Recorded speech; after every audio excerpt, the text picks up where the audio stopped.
That's good. That's good. There's one guy clapping when I get up on stage. I don't know about that. Good morning. Great day at Login yesterday, wasn't it? Lots of interesting talks. Did you see the biohacking talks? 2 yesterday, 1 today. Yeah. I find it kind of interesting with, I mean, this is my 3rd time in Vilnius. I'm just amazed of the entrepreneurial spirit, the innovation, the creativity that I see here. And I'm going to build on yesterday and that impression and give you my ideas on where we're going when it comes to technology and business, and to put it maybe a bit in a larger context. So,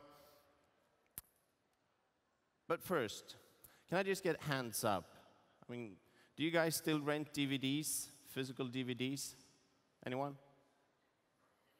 There's 2 in the back. Do you buy books in a bookstore? Yeah? Actual books, physical? Okay. This is interesting. I tend to call it the Techstorm. All the technologies that's approaching us, all the stuff that we see, all the new things, how we relate to DVDs for that sake or something else. And I mean, for me, I'm working as an entrepreneur and technology investor. And of course, as part of that, I need to stay updated on new stuff. New innovations, new gadgets, all that. And of course, I don't rent DVDs anymore. I sometimes buy books. It's usually the big coffee table ones. And I just find it interesting that, I mean, what we saw yesterday, the biohacking thing, to being an early adopter. And of course, for me, I don't, do you have wearables like the Fitbits or stuff like that? Hands up? Yeah. Do you have as many as I have? Because I've tried them all. And what's interesting here is how that changes my behavior. That I actually walk more, I exercise more. And that's the main thing for me. How is technology changing my behavior? And I find it kind of amusing to see that I actually enjoy getting some kind of buzz on my arm here saying, oh, congratulations, you made today's goal. And it's just an algorithm, it's just a small computer, but it creates some kind of satisfaction for me. But of course, this is last year. I mean, today it's of course, implants. Did you do it yesterday? I got it. Hannes that was here yesterday, he's got it, of course. And it's slowly but steadily getting there. I mean, I got home with this Band-Aid, and my wife was just saying, what are you doing now? What's up now? What is this? And I couldn't really explain to her why I had it. I just had to try it. Every once in a while, it works with my hotel door, for example. Sometimes it does not. Sometimes they call security and thinking that I'm some kind of weirdo. But it's interesting to see how technology changes my behavior. But of course, when it comes to being an early adopter, drones, I use a drone to walk my dog, of course. I mean, that's the only reasonable early adopter way to use it. Virtual reality, well, for me, I stay in touch with my kids when I'm out traveling. And it's another thing when it comes to being an early adopter. It doesn't really work as it is said to work. I mean, my 4-year-old here, she's the only one in the family that can actually use this without getting motion sickness. So we're steadily getting there. It's interesting, but we have a lot more to learn about how to use it, how to get the best killer applications, and also how it is becoming a part of our daily lives. So, but just to take you back, because there's a lot in history that we can understand from technology. There was an essay written 140 years ago in Mrs. Stevens' New Monthly, saying something like that the world is too big and too fast, there's too much doing, too many wars, crimes, casualties, excitements, and marvels, and that science empties its discoveries upon you so fast that you're out of breath trying to keep run of them. Human nature can endure so much, things must hold up a while. And that was 150 years ago that we felt overwhelmed by technology. But it's the same thing today. We feel that we can never catch up really with the new things, the new gadgets, all this information flow, the Facebook feeds, all that. And looking back, we've had a couple of 100 years of really interesting innovations going on. Really amazing stuff that has been created.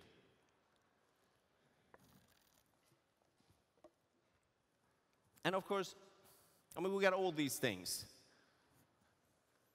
Some of them are working, some of them are not. And what's interesting here is that we've actually seen an immense development in new technologies. And it doesn't really matter if it was a steam engine, if it was electricity, or the computer. All these things got accepted into society in roughly the same way. I mean, to start, we have an experimentation phase. And the example here is with a car. The first cars, they were not that good. They were noisy, polluting, they were expensive, and they were not faster than a horse and carriage. It was just a different way to go from A to B. Then the cars got a bit better. We got wider streets. Relatively speaking, they got cheaper, faster, less polluting, and we actually started to change our behavior by going to meetings in other towns, visiting relatives far away. So it was sort of an expansion phase. The third phase, when a technology really transforms society, and this is from the US in the 1950s, we'll actually see suburbs, shopping malls, drive-in cinemas, things that could never exist without the car being everywhere, more or less. And so independently of what kind of technology it is, all these new things, they get accepted into society in the same way. Sometimes it's faster, sometimes it's slower. And then you wonder, what is this good for? Why should I know this? And the challenge for us as individuals, for society, and also if you run a business, is that you need to try to find the right timing. When you should adopt a new technology, when you should leave an old technology behind, and also when it's time to take it into your life or into your business. When it comes to the listening to music, for example, from the phonograph to the smartphones we have now, each and every step you have to take a decision to leave an existing structure, get rid of your CDs, you rip them to your hard drive, whatever.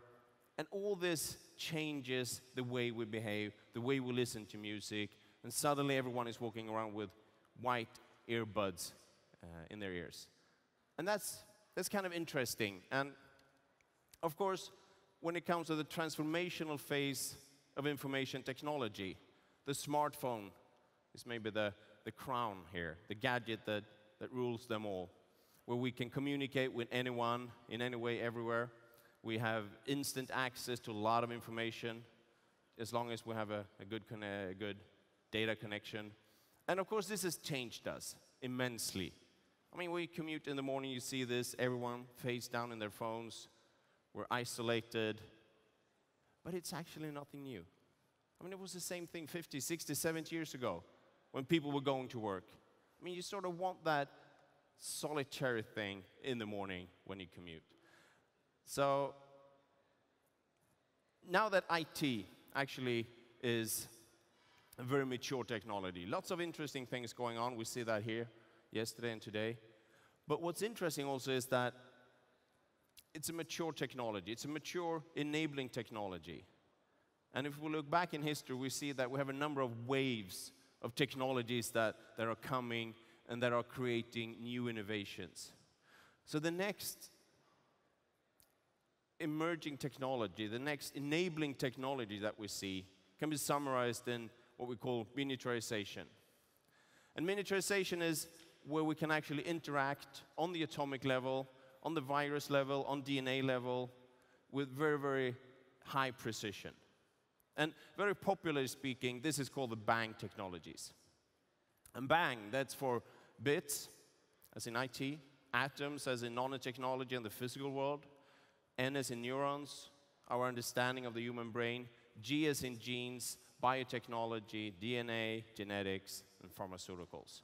And what's interesting here is the combination, the cross-pollination between these disciplines. What we see when you combine IT and neurotechnology, for example. And The other interesting part here is that we also see an exponential development. We've seen it in IT for several years. We see it in our understanding of the human brain. We see it in genetics and the development of DNA mapping and how we interact with DNA on an atomic level. And when it comes to IT and this exponential development, it's one very good example from the gaming industry. This is Doom, the first and latest versions of Doom. How you see the rendering and what has actually happened since the 1990s in how graphics are developing in that sense. So that's a bit of a background. And as I said, I have a background as an entrepreneur, as a very early stage technology investor. A couple of years ago, I got really fed up with the more administrative parts of being an investor. All the meetings you have with lawyers and bankers and board of directors, and not actually working with innovation, with the people, with the products, with the customers. So I started saying no to meetings, cleared my schedule, and embarked on a sort of a mental journey trying to understand where we are and where technology is taking us. And as part of that, I joined a think tank in Washington, D.C. called TechCast. We're a bit more than 100 people scattered around the world that looks at new technologies, where technologies are taking us, and what the impact will be. So I share my time between looking into the future and also working with very early stage investments still. But from TechCast, I'm going to give you a couple of examples of what we see in the future and how we think that new technologies will be accepted into society.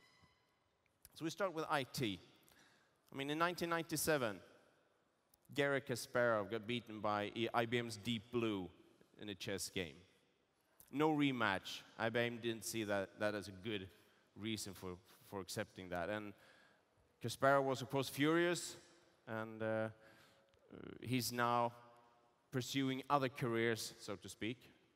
And then in 2011, IBM beat the two grandmasters of Jeopardy, actually being able to understand the question or the answer, as it is in this game. Go through 200 million pages of information and come up with the right answer within fractions of a second. And then just a couple of months ago, no, this was 2 years ago, when DeepMind, a UK-based company, put their machine intelligence or soft AI in front of space invaders with one instruction, just to maximize the number in the corner. And 8 hours later, this AI was the best in the world, Space Invaders. Really simple game, but still. Then a couple of months ago, DeepMind, together with Google, beat the world champion in Go. Now, for the first time, you started seeing some kind of intuition. The AI, this machine intelligence, doing moves that humans, experts, couldn't really understand. Then it starts to get interesting. And from Google, from IBM, other companies, they start to open up their APIs so that we can log in and use their artificial intelligence and machine learning resources for cognitive computing, for example.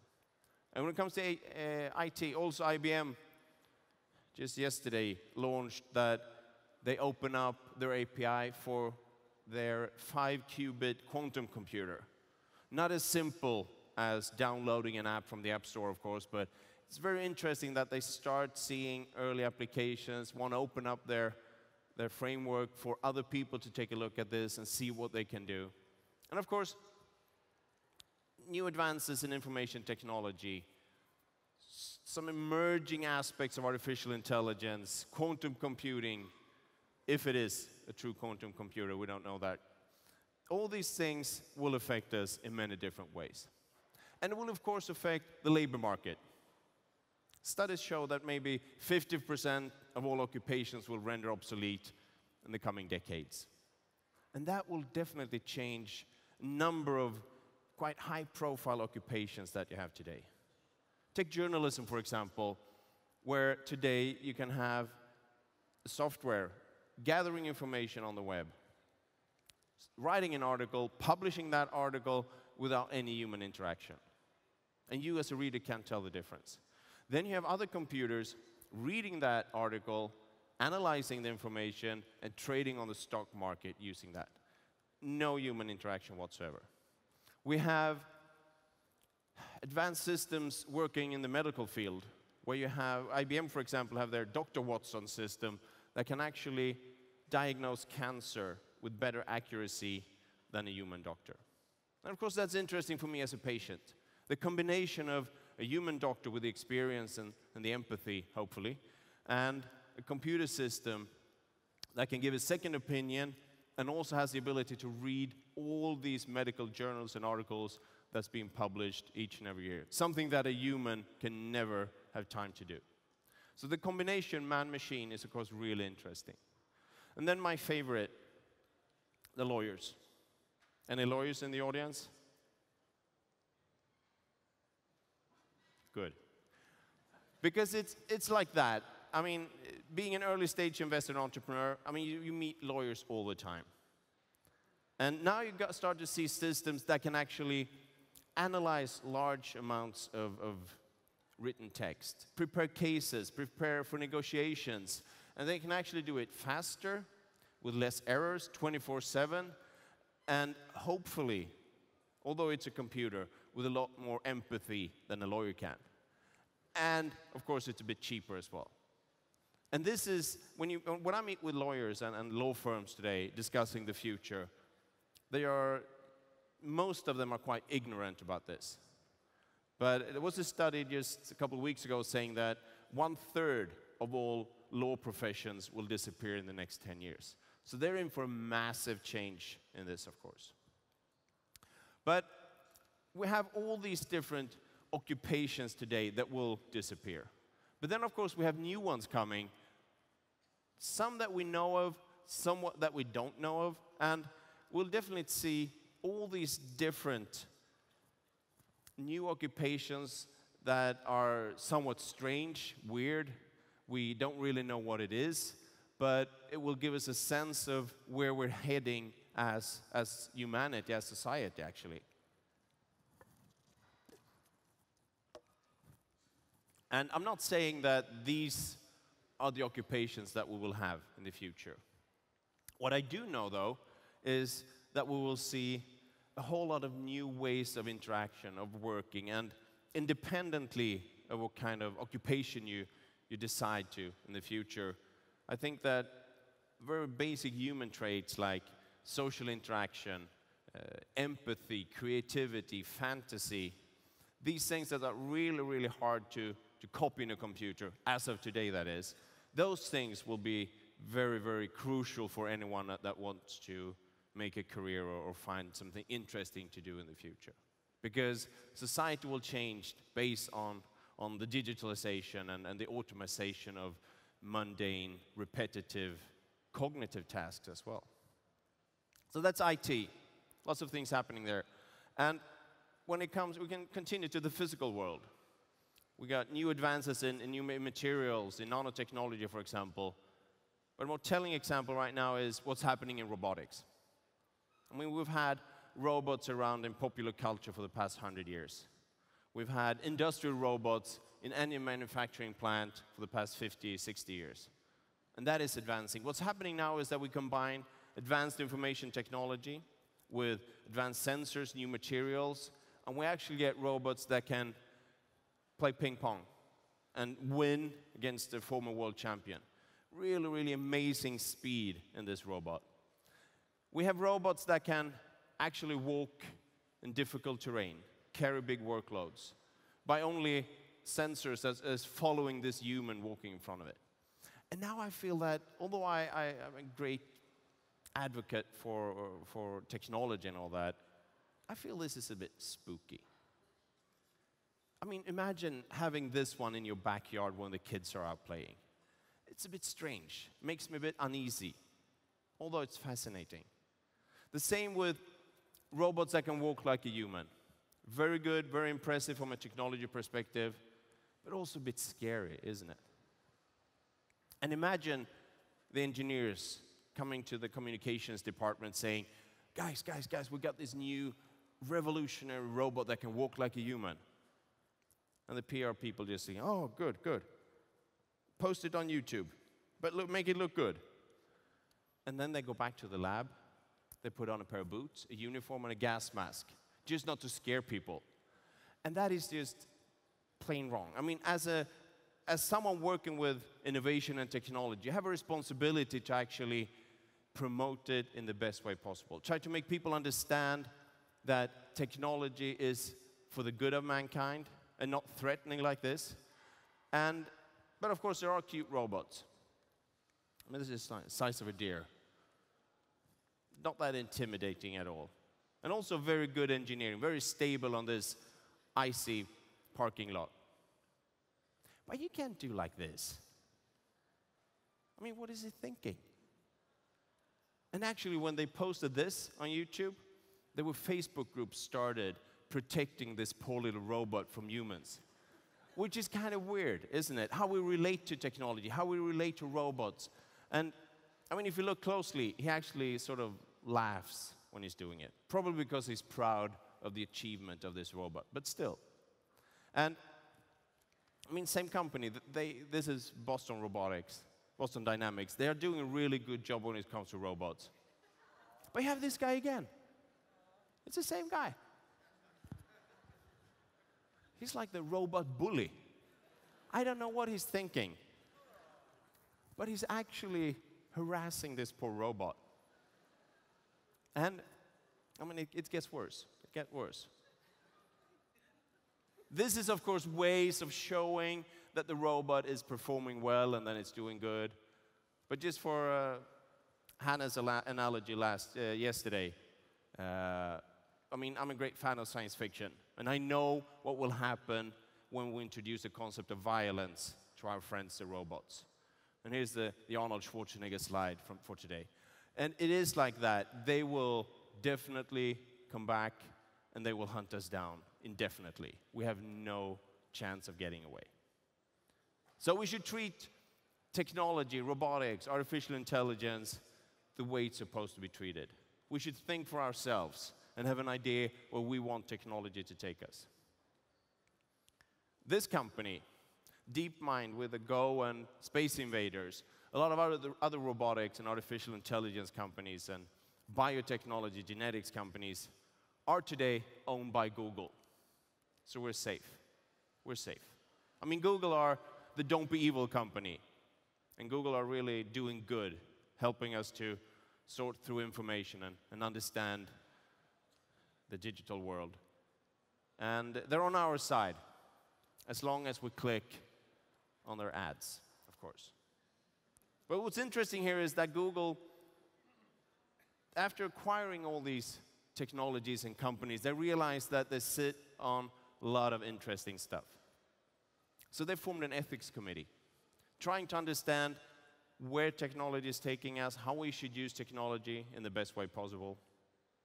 And that's comforting, definitely. It's good. I mean, and then you have two choices. You can either say that, fine, smartest people in the world, discussing ethics around technology, preparing us for the future. I like that. I can just sit back, relax, open another beer, watch TV, whatever. Or I can realize that the smartest people in the world feel that they need to have some kind of ethics perspective on technology. Then maybe it's my responsibility to also understand where I want technology to take us. How I should form my technological destiny.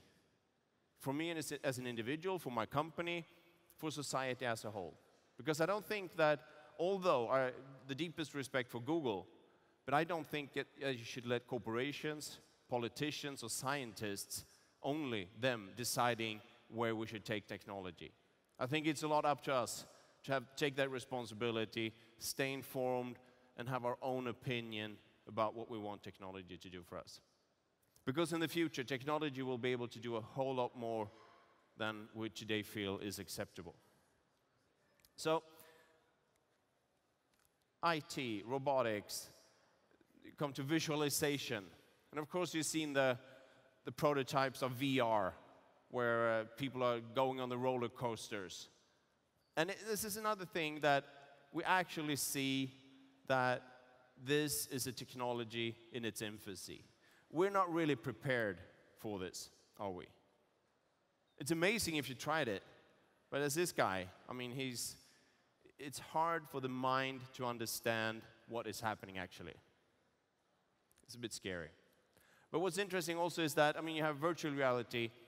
What's also coming out now is the forms of augmented reality, where you superimpose visual images on your surroundings. And this is a HoloLens from Microsoft. Also really, really amazing when you try it on. And what's interesting here is that, I mean, it has applications in lots of areas. In 3D design, in gaming, in science as this. But what's also cool is that eventually using these, when they get smaller, lighter, when they improve, you will not need an actual screen on your phone. You will superimpose this on whatever surface you have. So that will definitely change our behavior. It will change the way we interact with technology, and it will change the way that we actually work with technology. It will change our everyday lives. And again, combining these different technologies with things like this, combining IT, advanced sensors, machine learning, computers and robots understanding of their surroundings, and robotics, and actually putting wheels on it, we get an autonomous car. Of course, I'm from Sweden. Of course, I present a Volvo, although Volvo is Chinese nowadays, but still. And what's interesting here is that the first time I saw this film, I realized that it's nothing strange. It's like this today. When you commute to work, you see people in their cars drinking coffee, texting, writing notes, the same thing like this. There's no change, nothing different. The only difference is that with the autonomous driving features, you will actually be able to do this without causing any accidents. Because there are 2 million car accidents on the roads every year in the world. 1.8 million of those are caused by human errors. So we will, in the long run, be able to eliminate those, which is amazing, actually.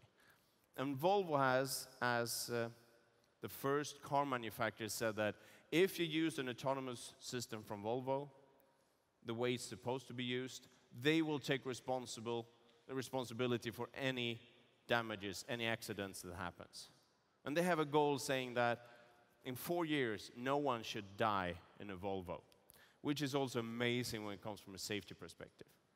And then, if you take it further, this will change the way we think of transportation. This will change the way we build cities. We won't need as many parking lots anymore. We won't need transportation, public transportation that way. It will be more flexible, more individually connected in that sense. And also, for example, take my kids, 4, 8, and 10 years old.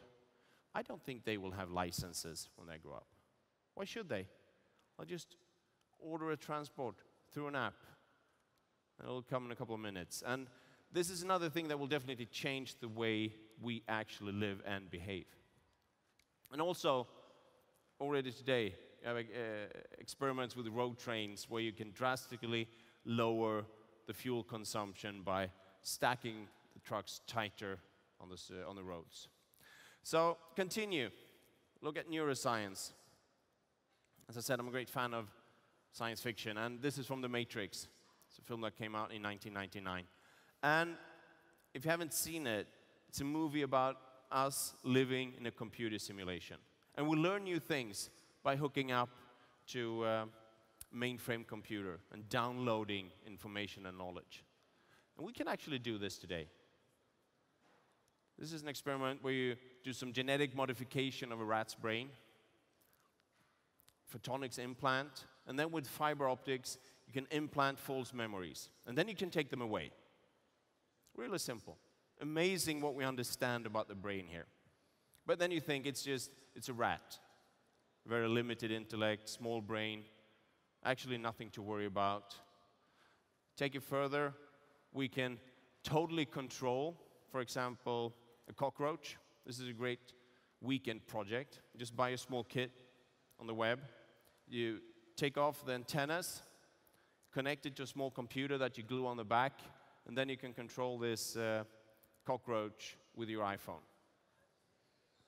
Why not? Or why, you could say.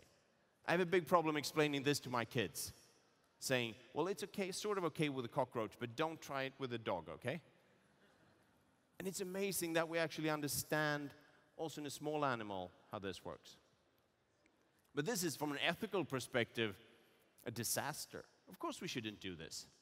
But then again, if we use the same technology, put some microphones on, and send out the cockroach in a disaster area where there's been an earthquake, for example, trying to find people that are stuck under collapsed buildings, maybe then it's a good idea. I don't know, it's up to you. But we need to discuss and have an opinion about where we want technology to take us. But then again, the understanding of the rat's brain, understanding of a cockroach and how we can control these, we can take a step further and actually sort of understand how this happens in a human.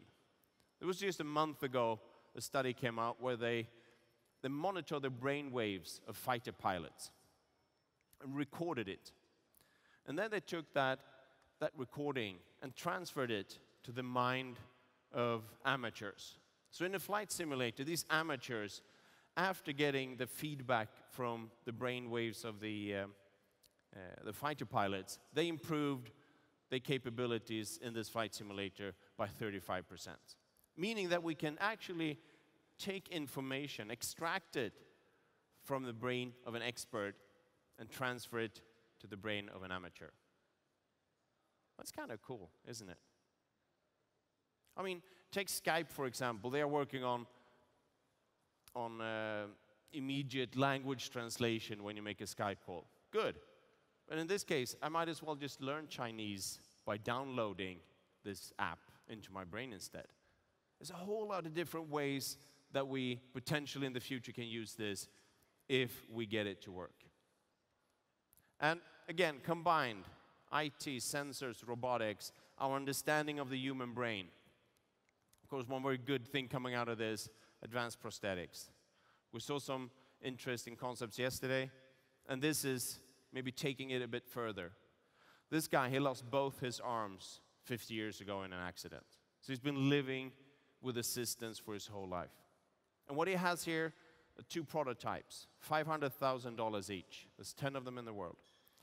And they are connected to his nervous system. And you can see that when he tries to learn to use them, that he actually uses his mind. He's very, very concentrated. And it looks a bit like an infant trying to learn to use his or her hands the first time.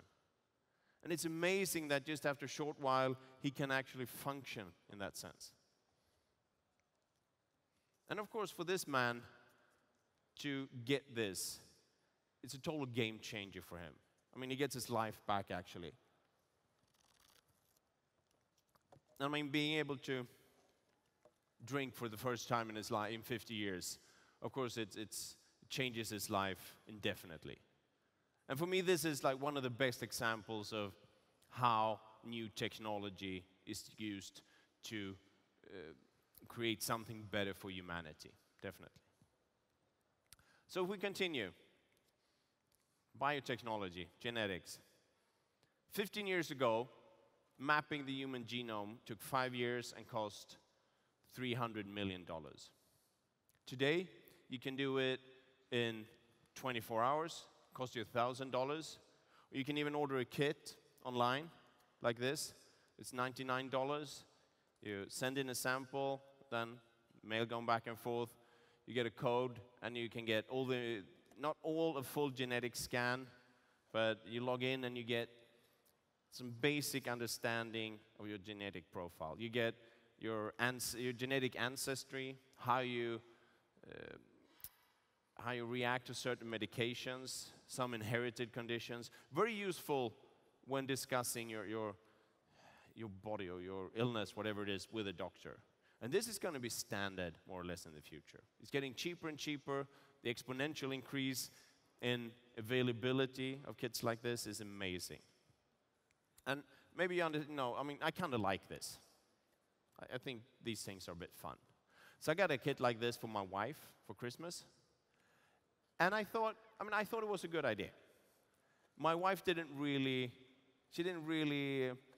appreciate the gift. I should say. I mean, it was 20 years ago we met. And she said, I would have wanted this in 1995 when we met, to see what kind of guy you were. Fine. But the technology wasn't there. Or at least it was really expensive.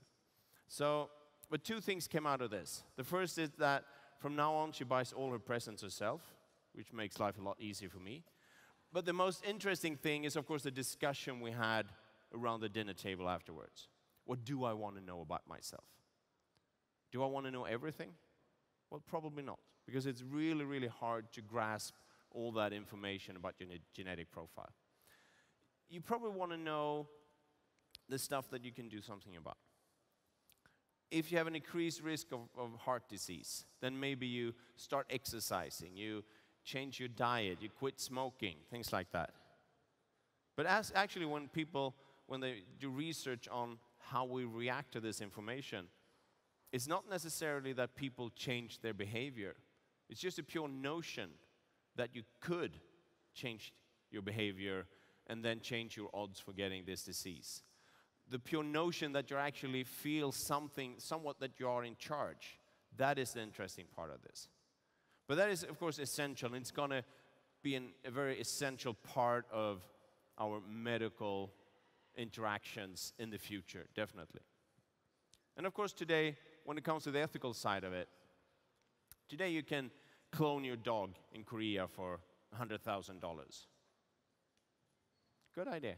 In China, they are building the largest cloning factory in the world with an output of 1 million cows in a couple of years. Surely it's a good idea. I don't know about you, but when it comes to food, I want the healthy stuff. And this Chinese company, they will have to convince me that this is the healthy stuff. I don't know. Maybe it's better in some way that I don't understand.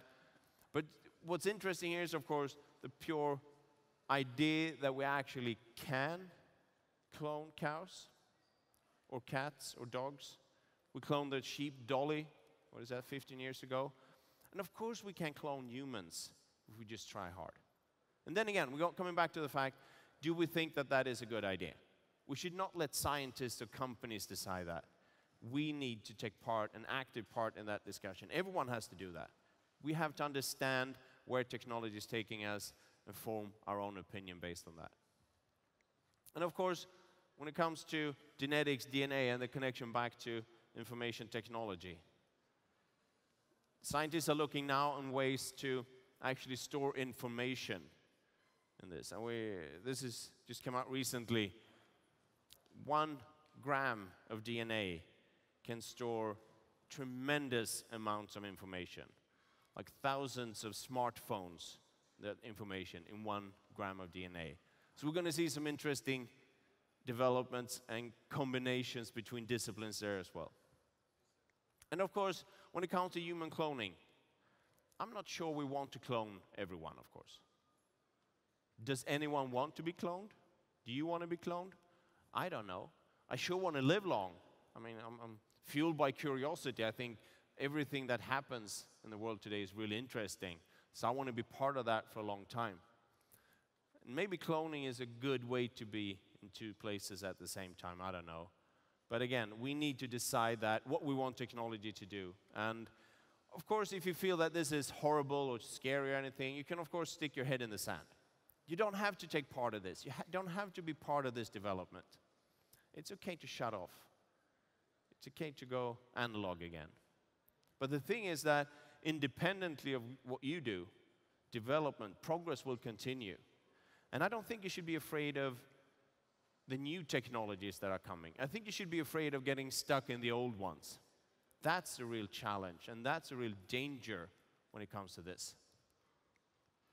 And again, when it comes to DNA and cloning, it's a fact that we actually will see in the future ways of interacting, understanding, and changing the genetic traits of our unborn kids. And I'm not sure we want to go down that path. So, I mean, for me, as an entrepreneur, an early stage investor, each and every day I try to understand where technology is taking us and how that is changing my business. So, I mean, for me, as an entrepreneur, an early stage investor, each and every day I try to understand where technology is taking us and how that is changing my business. So, last year I wrote a book about this, trying to understand and then try to visualize how I am thinking about new technologies and the business perspective of it. And for me, it's a three-way process, where the first step is to actually analyze technologies, to understand what new technologies are out there, and especially, most importantly, the timing perspective of that technology. How do I want when can I see that this technology breaks through? And just to give you one example, this is a friend of mine, Martin. In 2007, I was affiliated to a large venture capital company. And Martin, an old college friend of mine, came to me and said, Nicklas, I got this great idea in music. This way we can do this in a new way. Get away with the pirating and the downloads and all the illegal stuff, and actually create something new. I was curious, intrigued. We looked at it, probably didn't really understand what this was all about, and then politely said no to this investment. Of course, it was, in that perspective then, it was a good decision. Today, I don't know if you know, there's a Swedish company called Spotify. It's one of the largest music companies in the world today. They have, I don't know, 100 million users. Last year, they had a valuation of $8 billion, and we said no to that. It's not my proudest moment as an investor. And I don't want to be greedy, but I would have been okay with just a small part of that going forward. But essentially, what's interesting here is that what we missed, what they saw in Spotify, is that they actually realized that we were going from desktop to laptop to mobile devices. We were not downloading music and playing it on our computers. We would be able to stream music, have it in the cloud, and use it on our smartphones. This was before we had 3G or 4G networks. This was before we had advanced data analytics that could actually give us information on new music based on our preferences. So all these things they knew in 2006, 2007, when they started the company. And it was amazing the timing perspective that they saw in technology and business. The second step is to assess the business implications. From an industry perspective, from a customer perspective, from a company perspective, how will this change the way we work, the way the industry works? Will we see new competition? Will our competitors change in that sense? Will our customers demand new things from us?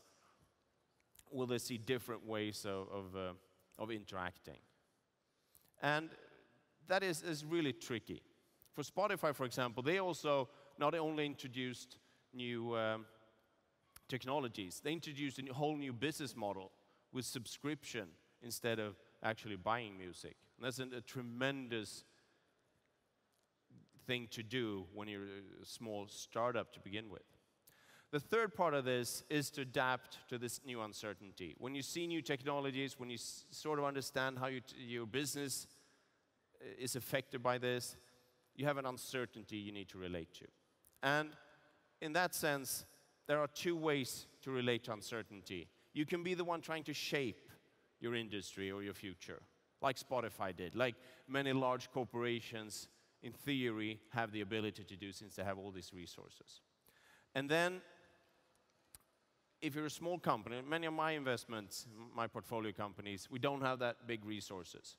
So we're instead the ones trying to adapt to the changes in the market, trying to be agile, flexible, trying to listen in on where the industry is moving, what the customers want, etc.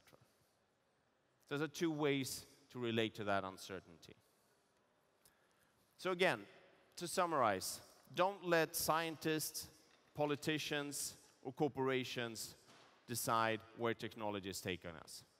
Be in charge of your own technological destiny, and don't be afraid of the new things. Be afraid of getting stuck in the old ones. And then also, if you're not confused after this, you haven't really paid attention, okay? If you're not curious about new things, technology, and business development after this, you haven't really understood what I meant. But if you're not optimistic about the future, about technology, then I failed. Because I really, really do believe that technology is part of the solution going forward, taking care of a lot of the challenges we have on an individual level, but also as society as a whole.